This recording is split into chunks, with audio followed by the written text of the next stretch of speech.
Chandrachud was given a ceremonial farewell in the Supreme Court of India as he retired from judicial service.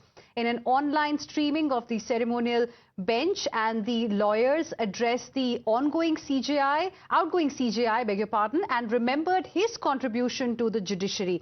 Justice Chandrachud, in his final address to the court, sought forgiveness in case he ever hurt anyone. Listen in.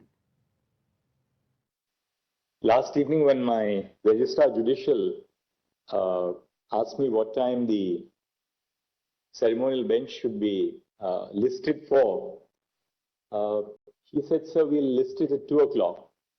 How many matters do you want to do?" And I said, "I'll do as many as we can. We should at least have 50 cases for the morning, because we shouldn't be wasting any moment of the great opportunity which we have in this court to do justice. And why would I want to lose even the last day of my tenure as a judge here to be able to be of service to our citizens?" But then we decided to fix it at 2 o'clock. The night I was a little worried, because I said it's a Friday afternoon, and for all I know, and from my experience of this court, by 2 o'clock the court would be completely empty, and I'd be probably looking at myself on that big screen. But really, I'm humbled by the presence of all of you, distinguished senior members of the bar, law officers, the Attorney General, Solicitor General, such distinguished seniors who have come here, former judges of the High Court, members of the bar among the women, including the seniors, so many juniors who have walked the talk in my court. I don't think I have to say much, because in Marathi, as they say, I would have definitely put on a couple of kilograms of weight by all that you have said. If I were to come back to the court tomorrow, I would sure be a puffed up face and a puffed up nose, and I wouldn't be thinking a great deal about myself.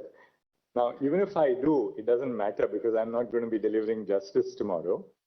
But honestly, it's been a great honor to be sitting in this court. When I was young, I would come and sit at the end of the last row in this court, watch the greats of the bar argue, and learn so much about how to argue, how to behave in court craft, how to acquire substantive knowledge of the law. And then, of course, these two great portraits.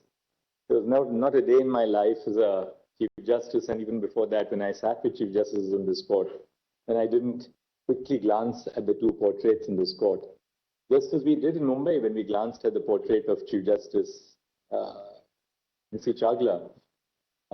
Because that was the Chagla court, and we felt that there was this overpowering presence. The overpowering presence of the two greats of this court was, in that sense, a sobering reflection for all of us, that there are limits which you cannot transcend, and the one cause in which we are involved in this court is the cause of ultimate justice to the citizens. We are here as pilgrims, and birds of passage. We come for a short while and then we leave. But the work which we do can either make or mar the institution. Of course, none of us is that important that you feel that, well, the court is not going to survive without me. Because there have been great judges who have come here in the past. They've passed on the baton to succeeding generations. And that's something which sustains the institution, of different people with diverse viewpoints coming into the court and passing the baton along. So I'm sure that my leaving in another 2 minutes from here is not going to make the slightest difference to the court, and particularly because I know the person who is going to lead this court after me is somebody who is so stable, so solid, and so committed to the cause of justice as Justice Sanjeev Khanna. And Chief Justice of India D.Y. Chandrachud will demit the office on Sunday, and he will be succeeded by Justice Sanjeev Khanna, currently the senior-most judge in the Supreme Court. And with this, we will slip into a very, very short break. More news and updates coming your way on the other